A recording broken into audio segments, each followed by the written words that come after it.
ভাই, একটা জিনিস বুঝলেন? ভারতের মাথার মধ্যে এখন শুধু একটাই নাম ঘুরতেছে। কার নাম? কোন দেশের নাম? ঠিক বাংলাদেশের নাম। বিশ্বাস করেন আর নাই বা করেন, বাংলাদেশের এক সিদ্ধান্তে ভারতের বড় রকমের ক্ষতি হতে চলেছে। আর এই ক্ষতির ধাক্কা এমন যে ভারতীয় প্রেসিডেন্ট, ভারতীয় সরকার, মোদী সরকার পর্যন্ত এখন চিন্তায় পড়ে গেছেন। কিন্তু কি এমন করলো বাংলাদেশ? ভারত কেন এত চিন্তিত? আর ভারতীয় সরকার, মোদী সরকার এখন কি করতে পারে? পুরো বিষয়টা এত মজার আর টেনশনের যে আপনার মাথা ঘুরে যাবে। আসেন সব খুলে বলি। তাহলে শোনে, ভারত মনে করত বাংলাদেশ তো ছোট একটা দেশ, ভারতের ওপর অনেক কিছু নির্ভর করে, তাই বেশি কিছু করতে পারবে না।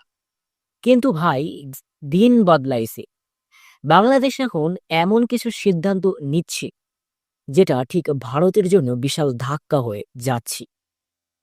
আপনি কি জানেন, শুধু গত কয়েক বছরে বাংলাদেশ এত এগিয়ে গেছে যে ভারতের বাজার পর্যন্ত এখন ধাক্কা খাচ্ছে। প্রথমে ভাবা হচ্ছিল ও কিছু না, বাংলাদেশ আমাদের সাহায্য ছাড়া চলতে পারবে না। কিন্তু এখন ভারতের অনেক বড় ব্যবসায়ীরা বলতেছে বাংলাদেশ আমাদের রুটি রুজির জায়গায় হাত দিচ্ছে। তাহলে ভারতের ক্ষতি কিভাবে হচ্ছে? ভাই, প্রথমেই যদি আমি বলি, ধরেন বাণিজ্য। ঠিক আগে ভারত বাংলাদেশের বাজার দখল করে রাখছিল, ঠিক এখন বাংলাদেশ তাদের বাজার দখল করে নিচ্ছে। বিশেষ করে ভারতের গার্মেন্টস সেক্টরে বাংলাদেশ এমন এক জায়গায় চলে গেছে যেখানে ভারতের টেক্সটাইল ব্যবসা ক্ষতির মুখে। আরেকটা বড় ধাক্কা দিয়েছেন শেখ হাসিনা।